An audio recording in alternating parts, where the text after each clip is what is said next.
dari ego. Itu tanda kalau kita masih menganggap diri kita ini sangat penting, ya. Bukan Allah yang penting, tapi diri kita yang penting, ya. Sifat ego kan begitu, ingin diakui, ya. Ingin disanjung, ya. Ingin dianggap paling baik, ingin terpenuhi semua keinginan, ingin kepuasan, ingin kesehatan, ingin kesejahteraan, ingin kebahagiaan, ingin surga. Itu semua keinginan-keinginan ego. Dan Allah tidak memberikan satu anugerah, tidak memberikan satu rezeki, tidak memberikan satu apapun pada kita, baik kesehatan, baik keuntungan dan lain-lain, itu dasarnya bukan keinginan kita. Jadi dasarnya bukan ego kita. Kita ingin nggak ingin, kalau Allah mau kasihkan ya tetap dikasihkan. Kita ingin nggak ingin, kalau Allah mau memberi kita tetap diberi. Jadi Allah tidak memberikan satu anugerah berdasarkan keinginan, enggak. Tetapi kalau kita selalu menuruti keinginan, itu tandanya ya ego kita kuat. Walaupun kita 1000 kali ngomong saya tidak ego, saya tidak ego, itu artinya sebuah pengakuan bahwa aku, pengakuan itu sendiri ego gitu. Jadi nah bagaimana kita menjalankan perintah Allah berdasarkan tanda itu muncul dari satu amanah. Menjalankan perintah Allah ya jalankan saja. Jadi memang hidup ini amanah.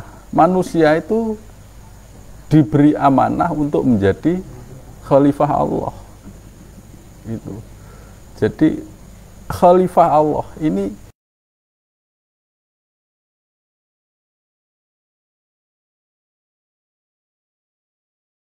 bagian-bagian atau komponen-komponen dari hidup kita, termasuk jasad kita, termasuk aktivitas kita, semuanya itu amanah Allah. Jadi yang jasmani juga amanah, yang rohani juga amanah. Itulah khalifah Allah. Nah, Allah itu memberikan anugerah berdasarkan amanah itu. Manusia diberi amanah sebagai khalifah Allah. Ya berarti Allah memberikan satu anugerah sesuai dengan tugas dan fungsi kita sebagai manusia. Bukan berdasarkan ego kita, bukan berdasarkan keinginan kita. Kita ingin nggak ingin dikasih kok. Nah itu fungsinya kita perlu belajar untuk zero dalam ego kita. Itu penting sekali. Ya. Karena apa? Kita tidak akan pernah bisa mencintai Allah selama ego kita masih kuat. Kadang-kadang kita melakukan satu kebaikan, melakukan satu ibadah, itu bukan untuk Allah, tapi untuk diri kita, untuk kebahagiaan kita, untuk kepuasan kita. Itu tanda kita masih mencintai diri sendiri, bukan mencintai Allah. Tanda kalau kita masih menganggap diri kita ini penting, lebih penting dari Allah. Sehingga aktivitas apapun yang dilakukan itu bersifat egosentris, selalu berpusat pada diri, kebahagiaan diri, kesehatan diri, kelancaran diri. Nah, ini kita jadi nggak ATP lagi, nggak bisa ATP bercampur dengan ego, itu nggak bisa. Kalau ada perintah oleh Allah suruh berobat, ya berobat saja. Nggak usah ingin sehat. Kalau ingin sehat justru ego. Ke dokter ingin sehat, bukan karena perintah Allah, kita terjebak di situ. Kalau ada perintah makan, makan saja, bukan karena ingin kenyang.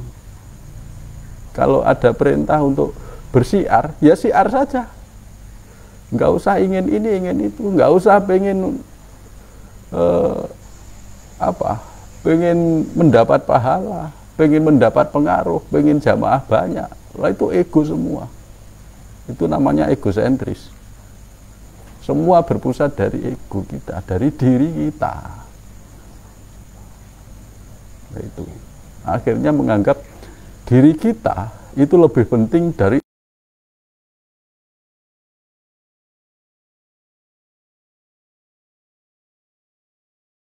dan nafi isbat. Kita menafikan diri kita, mengisbatkan Allah, sehingga yang ada hanya Allah, yang ada hanya kekuatan Allah. Ini maknanya gitu loh. Kalau diri kita nggak penting, yang penting Allah. Diri kita nggak perlu populer, nggak perlu terkenal. Karena apa? Karena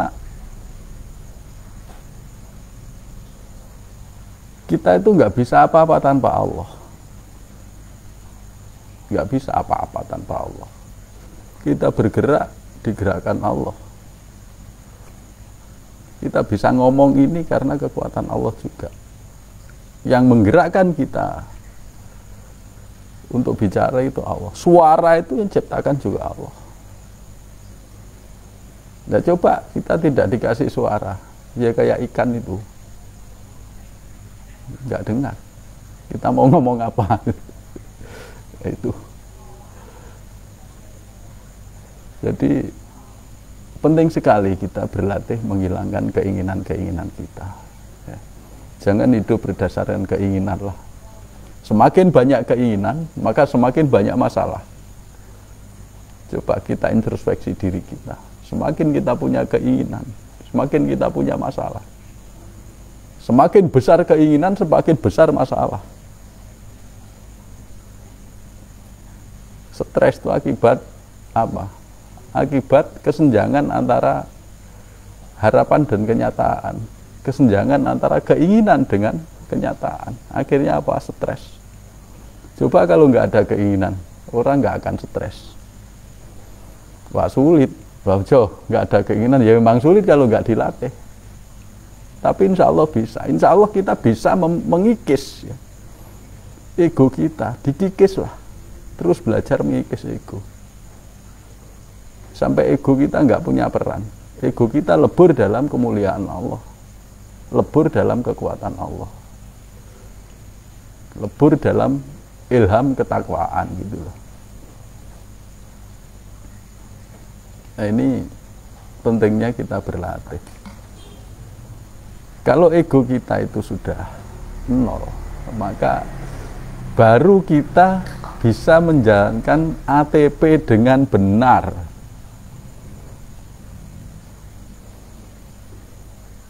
Itu. Selama keinginan kita masih besar, ya, kita nggak terasa. Sebenarnya kita menjalankan perintah ego itu nggak terasa. Rasanya menjalankan perintah Allah, rasanya. Makanya jangan jangan terfokus pada rasa. Rasa itu sering menipu. Rasanya menjalankan perintah Allah. Nggak ada rasa Allah itu nggak ada. Rasa ATP itu juga nggak ada. Jalankan perintah-perintah. Nggak usah pakai keinginan ini, keinginan itu. Nggak usah pengen bahagia, kalau Allah ngasih kebahagiaan, bahagia loh kita. Nggak usah pengen sehat, kalau Allah ngasih kesehatan, kita sehat. Nggak usah pengen lancar, Allah kasih kelancaran, kita lancar. Karena anugerah Allah tidak tergantung dari keinginan. Anugerah Allah itu muncul dari amanah. Amanah kita sebagai khalifah di muka bumi, kita diberi potensi, dititipi kemampuan untuk menjalankan amanah itu, kekhalifahan itu. Menjadi wakil Allah, menjadi hamba Allah, kita dilengkapi itu. Dari situlah anugerah. Allah muncul yang tidak diberikan kepada makhluk-makhluk yang lain, yang hanya diberikan pada manusia. Oleh karena itu, marilah Bapak Ibu kita betul-betul belajar sadar Allah. Nggak usahlah banyak berteori-teori dalam grup-grup, itu nggak perlu. Dalam grup itu sampaikan pengalaman-pengalaman, ada masalah tanyakan, itu bagus. Nggak usah banyak berteori. Ya. Kita jemu dengan teori, aslinya bosen dengan teori-teori itu. Jadi mari kita belajar melakukan. Saya melakukan ini, punya pengalaman ini, silakan di-share di grup-grup itu. Bisa berupa voice, bisa berupa video, bisa berupa tulisan, itu yang paling penting. Karena kita berlatih berjalan ke Allah, bukan berlatih berteori ke Allah. Nah, ini Bapak Ibu, semoga ini bisa menjadikan kita lebih bersemangat lagi, lebih lurus lagi, ya, dengan menghilangkan atau belajar untuk meminimalisir peran ego kita dalam aktivitas sehari-hari dalam menjalankan amanah tanda perintah Allah. Wallahu a'lam bishawab. Assalamualaikum warahmatullahi wabarakatuh.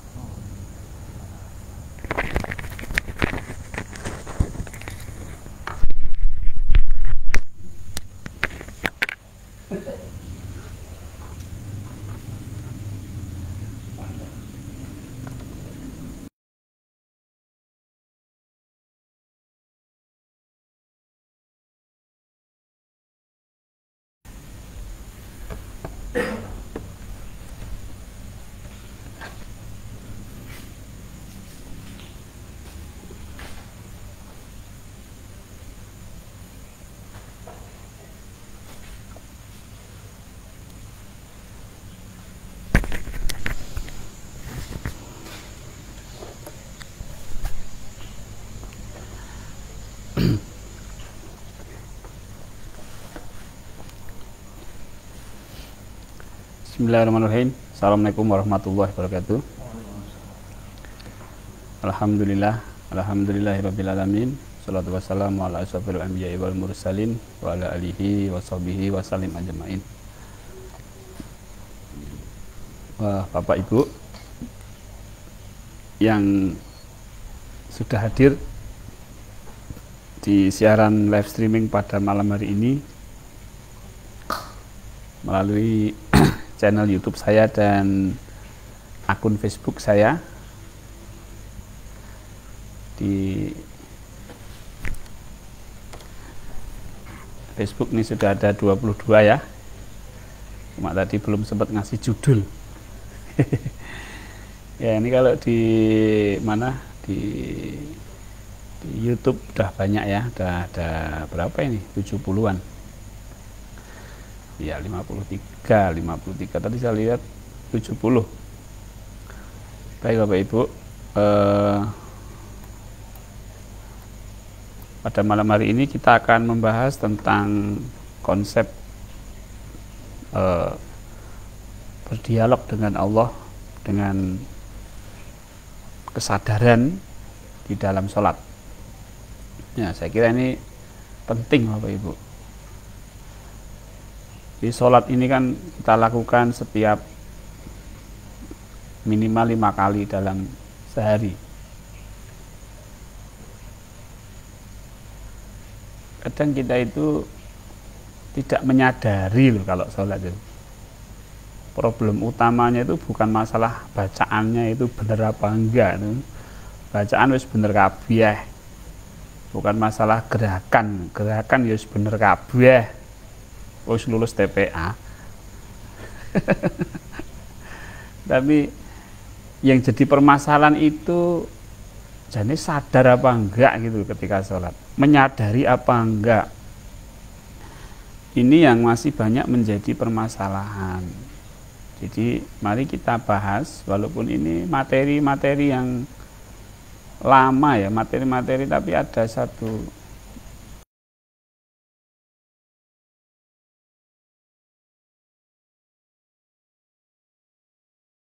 nafas kita itu sudah sadar Allah. Tapi kenapa di dalam sholat itu kok kita malah nggak sadar Allah? Nah ini yang jadinya kurang ada sisi penerapan di dalam aplikasi dzikir nafas. Jadi aplikasi dzikir nafas ini ada dua nantinya di kesadaran itu. Yang pertama di dalam ibadah, misalnya sholat. Yang kedua di dalam kehidupan. Di dalam kehidupan kita sudah banyak belajar di 3T dan ATP. Nah di sholat ini yang perlu kita perlu ulang dan ulang lagi agar sholat kita itu ya sadar gitu loh ya. Apakah bacaan itu tidak ada artinya? Apakah bacaan sholat itu tidak ada artinya? Apakah bacaan sholat itu tidak ada maknanya? Itu bacaan. Apakah gerakan sholat itu juga tidak ada artinya? Kalau misalnya bacaan sholat dan gerakan sholat tidak ada artinya, itu ya agama ini ajaran yang sangat lucu sekali. Kenapa lucu? Ya melakukan sesuatu tanpa ada maknanya apa-apa. Ajaran apa itu? Ya, di dalam sholat Allahu Akbar itu ada artinya. Bismillahirrahmanirrahim itu ada artinya. Alhamdulillahirabbil alamin itu ada artinya. Nah, setiap arti itu mengandung sebuah makna. Arti itu pasti ada maknanya gitu. Nah, makna itu akan membawa kesadaran kita kepada makna-makna itu. Ya, walah saya nggak tahu artinya, lah ya itu jadi masalah.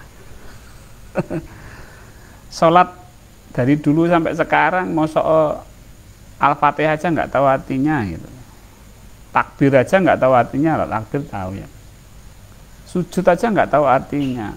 Duduk iftirash aja, Rabbi firli warhamni wajibuni warfa'ni warzuqni wadini wa'afini wa'afini wa'fu'ani, nggak tahu artinya.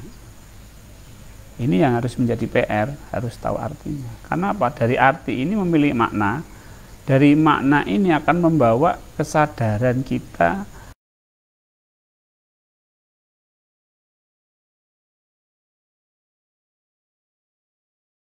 apa ya? Saya ini sedang apa ya? Ya. Jadi ini merupakan satu bentuk kesadaran. Ya. Bapak Ibu, saya ingin mengulas sedikit tentang bagaimana membangkitkan kesadaran.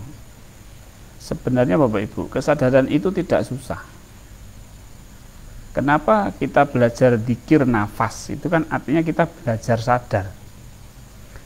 Ya, kita belajar dzikir nafas itu sebenarnya kita belajar sadar. Coba, ketika kita menyadari nafas,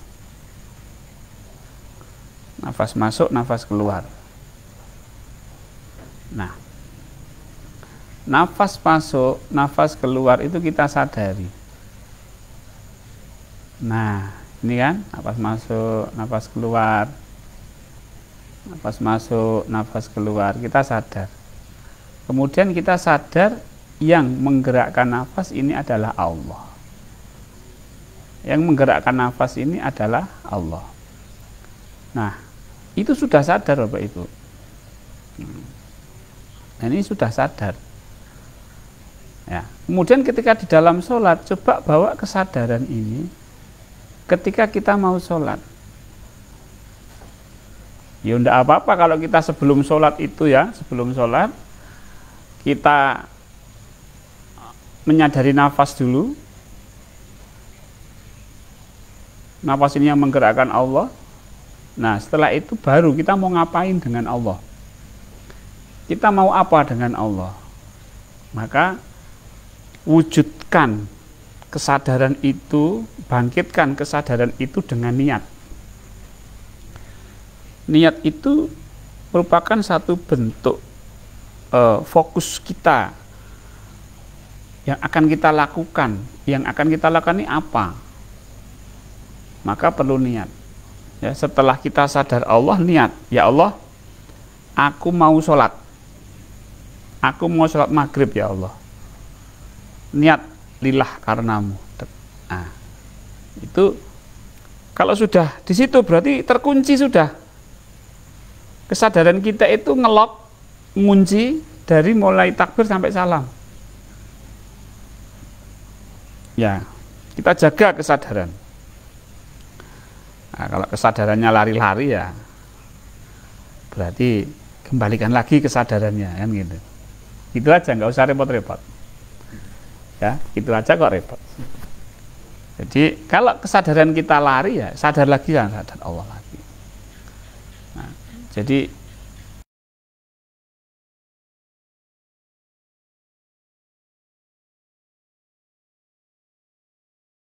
ketika kita takbir Allahu Akbar. Nah, ketika Allahu Akbar, kita harus sadar kita ini sedang apa. Kita harus sadar ketika takbir ini kita itu sedang ngapain gitu loh. Kita sedang sedang apa dengan Allah ini. Karena tadi kan sudah sadar Allah ya. Kalau takbir ini terus kita itu sama Allah itu ngapain gitu loh. Ini kadang-kadang kita itu nggak mau belajar tentang ini Bapak Ibu. Nggak mau belajar sadar. Ya, Bapak Ibu mungkin setelah mendengarkan ini kemudian belajar sadar. Saya harapkan demikian. Saya pun juga semangat di dalam belajar sadar ini. Kenapa? Karena memang di dalam sholat itu kita tegakkan kesadaran kita. Akimi sholah. Akimi sholah itu tegakkan kesadarannya, bukan tegak berdiri. Yaitu arti ini, tapi sebenarnya dalam arti hakiki akimi sholah. Dirikanlah sholat, nah, ditegakkanlah sholat. Yang ditegakkan itu apa? Kesadarannya. Bahasanya loh, tangi gitu loh. Tangio. Bangun. Tegakkan. Berdiri sholat, bangun. Yang bangun apa? Kesadarannya. Yang dari tidak sadar menjadi sadar. Yang dari tidak sadar Allah menjadi sadar Allah. Yang mulanya tidak sadar bahwa sedang takbir, sadar bahwa sedang mengagungkan Allah Subhanahu wa taala. Allahu Akbar. Nah, ini dengan kesadaran. Bagaimana kalau tidak tahu artinya? Wah Pak, saya belum tahu artinya, gimana? Apa enggak sholat aja? Wih, jangan. Tetap sholat. Kalau enggak tahu artinya, sing penting sadar. Nah, sing penting sadar Allah. Ngerti ngerti wis sadar, Allahu Akbar ya sadar Allah, sujud ya sadar Allah. Sadar Allah kan enggak perlu arti. Ya. Baik. Itu kalau enggak tahu artinya, tapi ya kita ini diberi akal ya, diberi akal oleh Allah, diberi kemampuan untuk mengingat, menghafal ya, memahami ya. Gunakanlah itu. Buka buku tuntunan sholat. Sajane Allah Akbar artinya apa? Sebenarnya takbir itu artinya apa? Dibuka lagi di buku tuntunan sholat. Tidak apa-apa. Ya. Tuntunan sholat.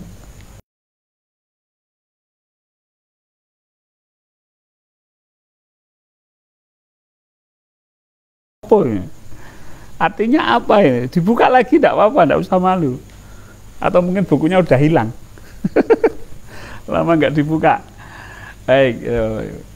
Jadi kita sadar. Ya, saya pernah ditanya, saya kok sering lupa rakaat ya Pak? Aku rasa sadar. Ya, sadarnya nggak ada ya, lali. Gitu. Sholat malah sadar apa yang lain. Makanya Bapak Ibu, mari kita belajar kesadaran. Jangan belajar ingat, belajar sadar. Ya, belajar ingat itu untuk apa? Ya cuma sebatas menghafal. Tapi kalau belajar sadar ini kita belajar terhubung, terkoneksi dengan Allah Subhanahu wa Ta'ala. Kita mendirikan sholat itu untuk menyadari Allah. Ya toh? Aqimi sholata li dzikri. Tegakkanlah sholat untuk menyadariku. Jadi, ya memang kita harus belajar sadar. Wong Islam ora sadar. Kon sinau sadar ora ana ning Quran. Wah, ana.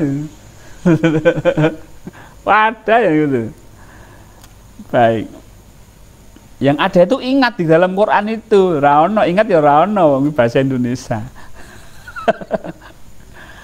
Ya, kata zikrullah itu sadar Allah, bukan ingat Allah.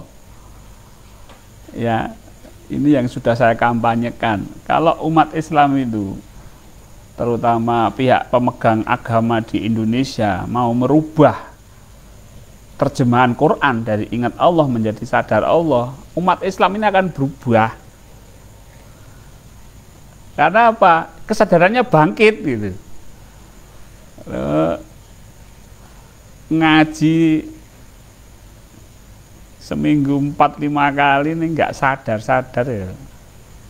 Padahal di dalam Islam itu yang dipentingkan adalah kesadaran.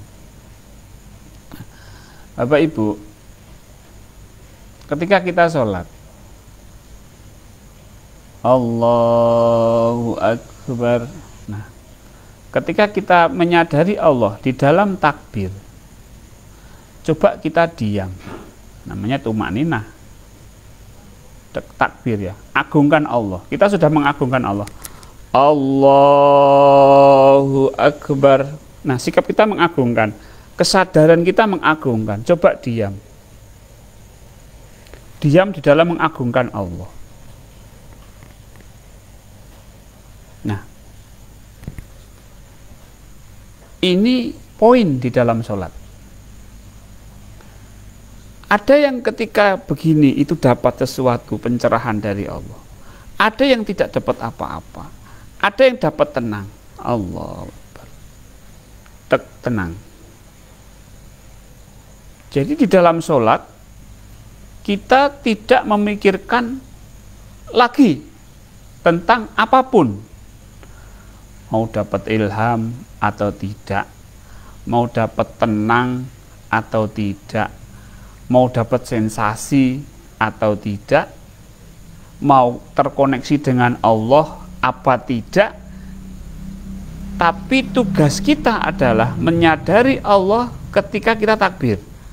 Allahu Akbar. Nah, ketika takbir dengan kesadaran Bapak Ibu, itu tugas kita. Perkara nanti dapat atau tidak dapat, sambung atau tidak sambung, dan lain sebagainya, ya kita tidak menghiraukan itu. Dalam sholat itu tugas kita apa? Sebagai hamba ini apa? Kita hanya menyadari Allah di dalam sholat. Sudah, titik, pen itu aja. Menyadari Allah itu bagaimana? Nah, tadi saya gambarkan begini. Nafas.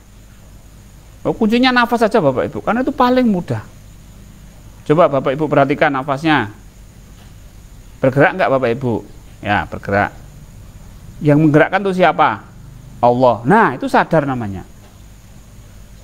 Nah, itu sadar Allah di dalam nafas. Nah, gitu kan mudah. Susah sadar Allah, lah gampang. Makanya kita sampaikan terus-menerus ini karena memang mudah. Tapi memerlukan sebuah kemauan Bapak Ibu. Nah, ketika kita takbir, saya mengagungkan Allah yang menggerakkan nafas. Allahu Akbar. Nah, ini ada kesadaran Bapak Ibu. Kalau kita ada kesadaran Bapak Ibu, nggak mungkin ngelus-ngelus jenggot. Oh, melintir bringos mah. Nggak mungkin sambil begini-begini. Karena apa? Sudah menggunakan kesadaran. Fisik itu seolah-olah sudah mati, plek gitu. Dia tidak akan bergerak kalau tidak memang bukan gerakan sholat. Anteng, plek gini.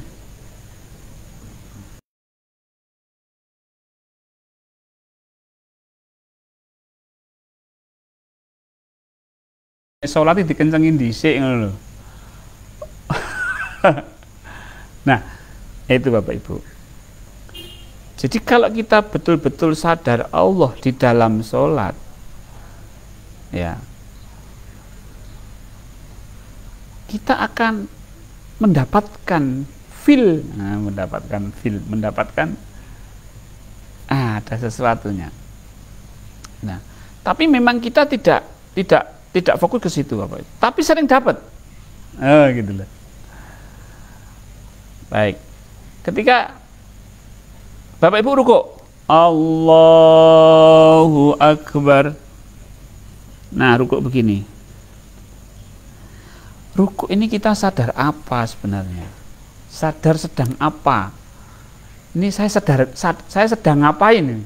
Saya sedang apa ini? Gitu. Sadar ya? Saya sadar. Aku ini ngopo ya? Aku ruku ya. Saya ruku. Ruku ini apa ya ruku ya? Oh, ruku itu merupakan rasa hormat kita kepada Allah, kepatuhan kita kepada Allah. Saya patuh kepada Allah. Gitu. Ketika saya baca subhana, berarti saya menerima kebenaran dari Allah. Ketika saya baca Rabbiyal Adimi, berarti saya menyadari keagungan Allah. Wa bihamdi, dan saya menyadari segala puji itu bagi Allah. Nah, ketika posisi ruku, saya hormat, kemudian bacaannya saya sadari satu demi satu. Itu namanya kita berkomunikasi kepada Allah. Kemudian ada sesi tumak ninah Bapak Ibu. Ini yang sering juga ditinggalkan. Jadi tumak ninah itu diam. Diam. Ya namanya diam ya nggak baca apa-apa, wong diam.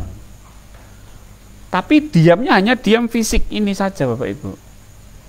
Sebenarnya jiwa kita ketika ruku, kita sedang sadar. Sadar apa? Sadar saya bahwa hormat kepada Allah, patuh kepada Allah. Ruku ini ruku.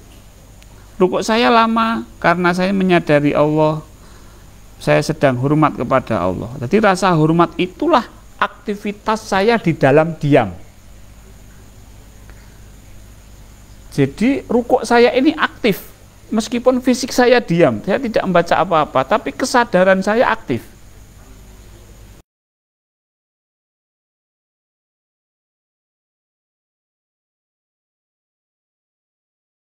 Ini yang apa namanya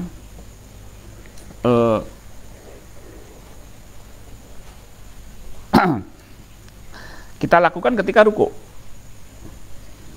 Ya.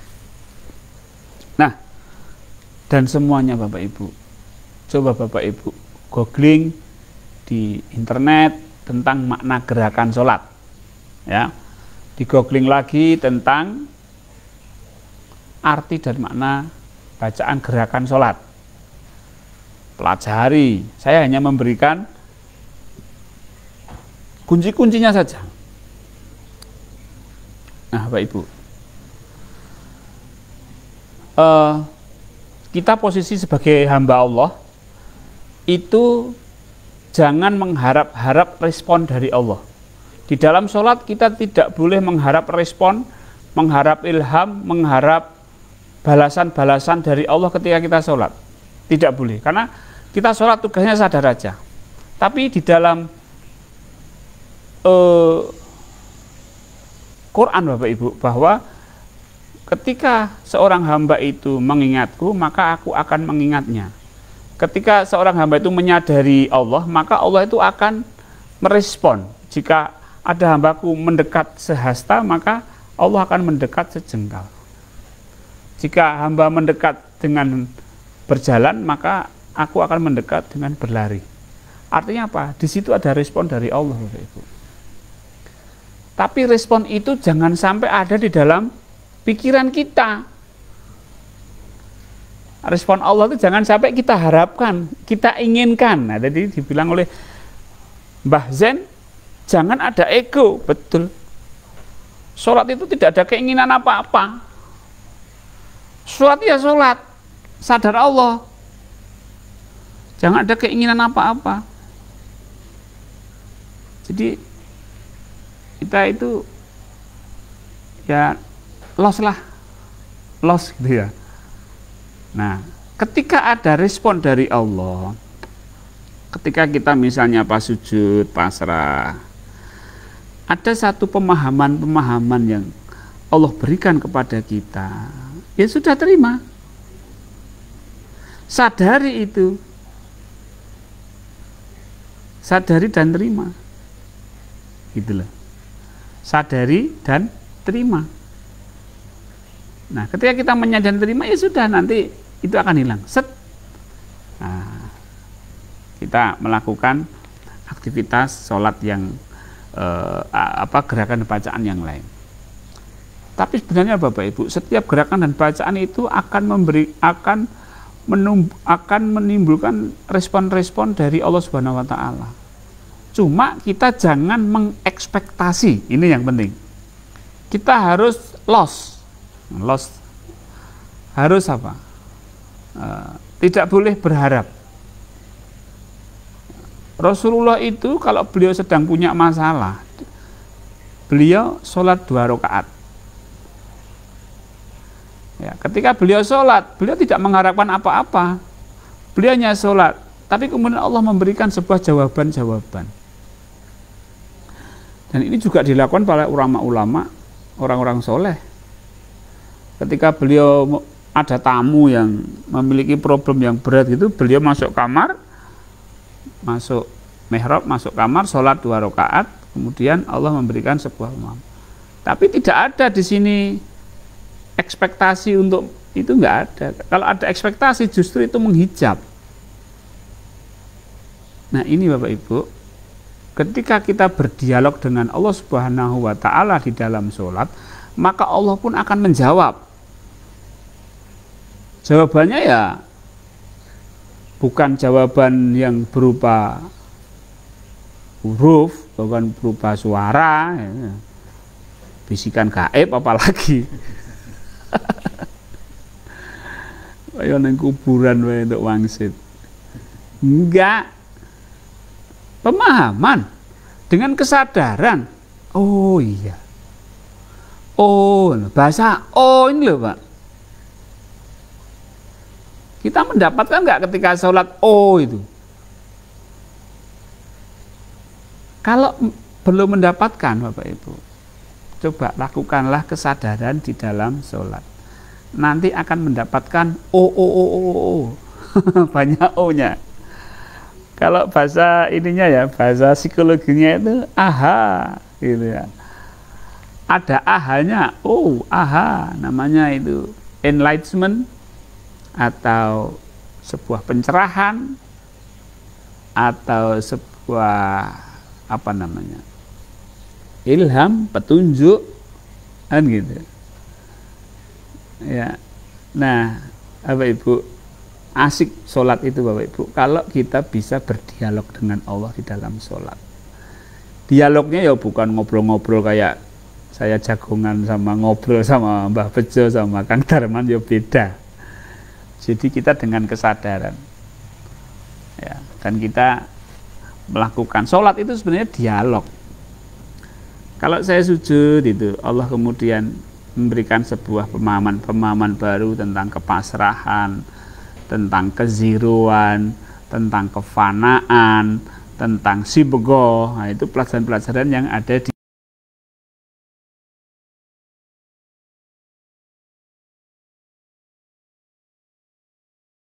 di kita itu iktidal, ya kita kan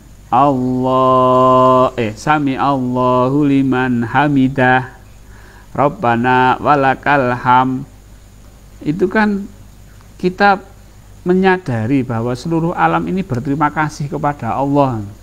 Ya kita menyadari itu, semua alam berterima kasih kepada Allah, semua berterima kasih kepada. Saya sadari itu. Nah, ketika saya menyadari semua alam, di alam ciptaan Allah ini berterima kasih kepada Allah, memuji Allah, karena memuji itu menunjukkan rasa terima kasihnya, memuji Allah, maka Allah pun memberikan sebuah pemahaman-pemahaman tentang kebersyukuran. Oh, bahagia itu seperti ini. Oh, semangat itu seperti ini. Oh, ya, kesejahteraan itu seperti ini. Pemahaman-pemahaman yang itu berasal dari ketika kita berdialog menyampaikan tentang kebersyukuran kita kepada Allah Subhanahu wa Ta'ala. Oh, pemahaman tentang bahagia. Oh, bahagia itu bisa dengan syukur ya. Nah, itu. Bahagia itu dengan bersyukur, berterima kasih kepada Allah. Itu dampaknya langsung bahagia gitu loh Bu. Hati kita itu dikasih bahagia sama Allah. Pemahaman ini bahagia. Pung. Karena saya itu dapat pemahaman gini, orang itu ngapain sih harus mengeluh? Kenapa harus mengeluh? Kan nggak ada tujuannya mengeluh itu. Yang kamu inginkan apa? Bahagia. Lo bahagia, kamu bisa bahagia kalau asal kamu mau bersyukur. Orang itu loh mau bahagia. Jadi kasih metode caranya apa? Bersyukur sama Allah. Kemudian orang itu pengen terhindar dari namanya kesedihan. Gampang kok. Dengan menerima, dengan bertasbih. Sehingga tuh apa mengeluh gitu loh. Mengeluh pekerjaannya hilang, mengeluh banyak ini masalah.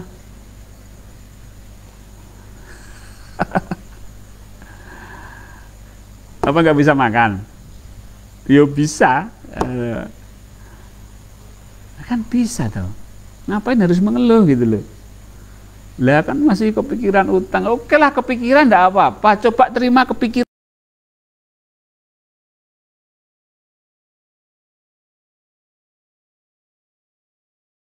Nah, pria diguna-guna laki-laki lain. Saya katakan itu istri jenengan seneng karo wong lanang liya. Ora kok diguna-guna.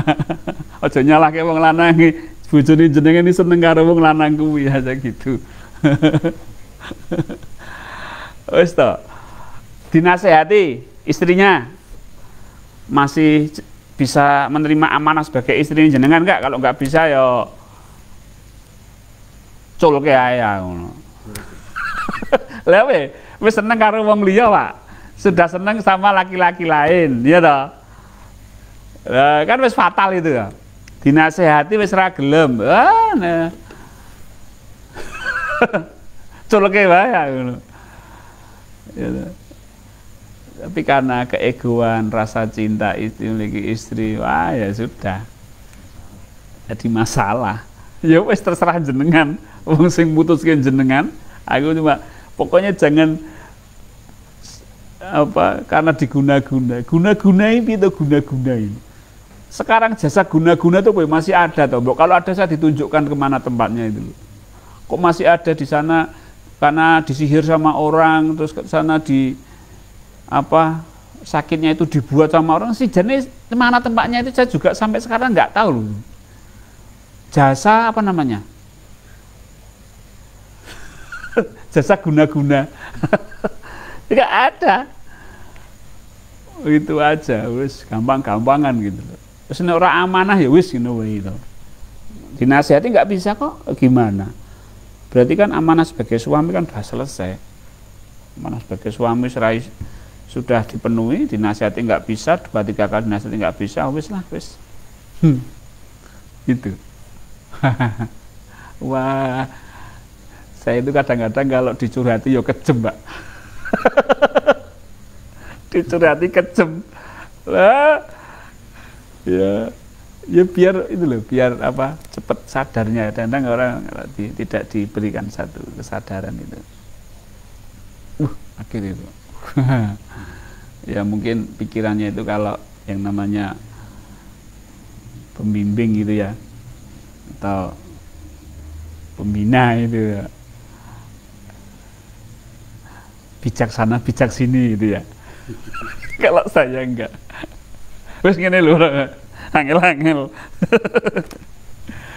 Ya, oke lah Bapak Ibu. Jadi saya minta maaf kalau terlalu keras. Ya. Nah, Bapak Ibu, itu jadi kesadaran kita di dalam sholat ini harus kita bangkitkan, Bapak Ibu. Kita itu sholat ya piye ya, sholat itu sakjane ya, nek ratu apa-apa sakjane rugi. Bener Qur'annya, Bu. Rugilah apa? Mereka yang sholat, yaitu orang-orang yang lalai dalam sholatnya. Lalai itu aslinya nggak sadar itu aja. Jadi orang sholat itu rugi, sadar pada terjadi. Jenengan sholat 5 waktu, Bapak Ibu sholat 5 waktu itu rugi waktu, betul nggak? Rugi tenaga, rugi uang. Loh kok rugi uang? Loh iya, harus beli kupluk. Kupluk sekarang ya naik harganya, ini kupluk baru saya. Lah yang kupluk lama itu dipakai anak saya. Pak, pinjam kupluknya Pak, nggak boleh. Ini ada zoom-zooman sama guru saya. Nyoh, tuanyar. Loh, harus keluar uang Pak. Rugi sebenarnya Pak. Rugi uang, rugi apa namanya? Rugi waktu. Kalau kita lalai di dalam sholat apa? Nggak sadar.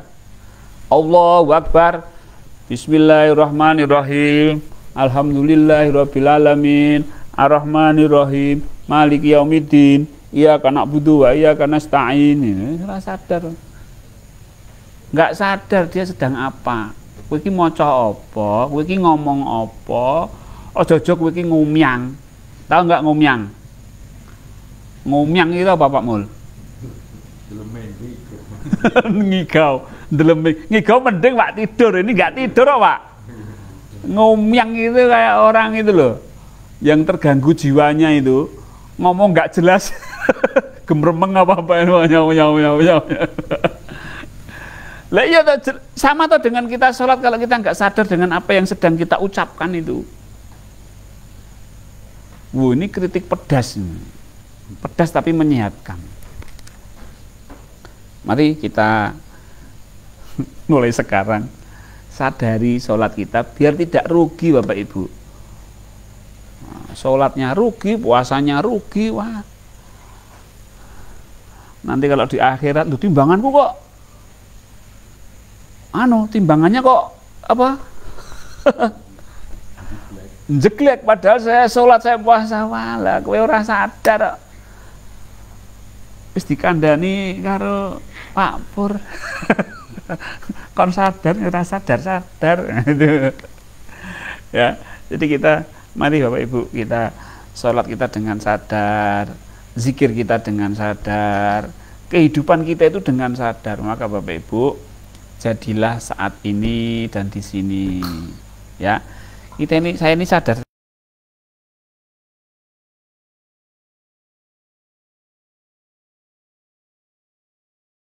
Kan online saya sedang bicara tentang sholat, saya sadar. Saat ini saya pakai baju hitam, saat ini saya pakai peci hitam, saya sedang cerita, saya sedang menceritakan diri saya gitu. Ini sadar gitu. Kalau saya mikir-mikir yang lain, namanya saya nggak sadar. Maka Bapak Ibu yang sedang menyaksikan saya, ya sadarlah bahwa Bapak Ibu sedang menonton saya. Apa yang saya katakan coba diterima, disadari gitu. Oh iya. Jadi sama-sama sadar. Kalau kita itu pikirannya itu di saat ini Bapak Ibu, itu enak Bapak Ibu. Ya, kita itu belajar untuk mulai sekarang lah, belajar untuk membuat hidup kita itu sederhana, hidup kita itu simpel. Ya wis urip ya saiki, hidup itu ya sekarang ini ya. Dari waktu ke waktu ya kita sadari dari waktu ke waktu. Kita memperhatikan. Makanya ajaran Jawa itu namanya eling lan waspodo. Eling itu artinya sadar, waspada itu kita pay attention, memperhatikan. Perhatian kita sekarang ini apa?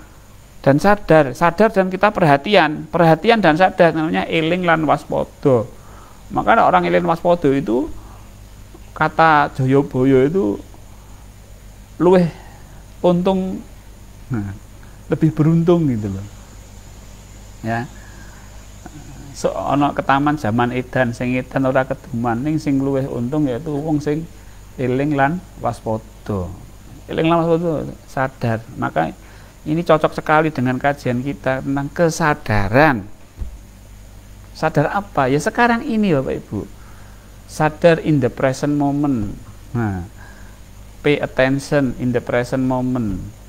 Kita pay attention itu adalah waspada. In the present moment itu sekarang. Kita menyadari saat ini. Ya, dengan kesadaran. Nah, apapun, ya ibadah, ya melaku itu kalau nggak sadar Bapak Ibu, sandung-sandung. Naik motor kalau kesadarannya nggak di sini ya. Ada kejadian mendadak, kita kurang antisipatif. Baik Bapak Ibu, mari kita latihan sadar dengan zikir nafas. Bapak Ibu yang ada di rumah, yang sedang online bersama saya di Facebook dan YouTube, silahkan untuk duduk rileks, duduk santai, boleh sambil pakai headset ya. Saya akan mengantarkan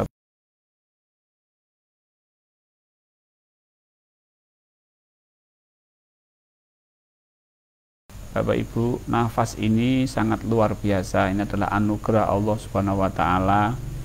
Dengan nafas ini Bapak Ibu,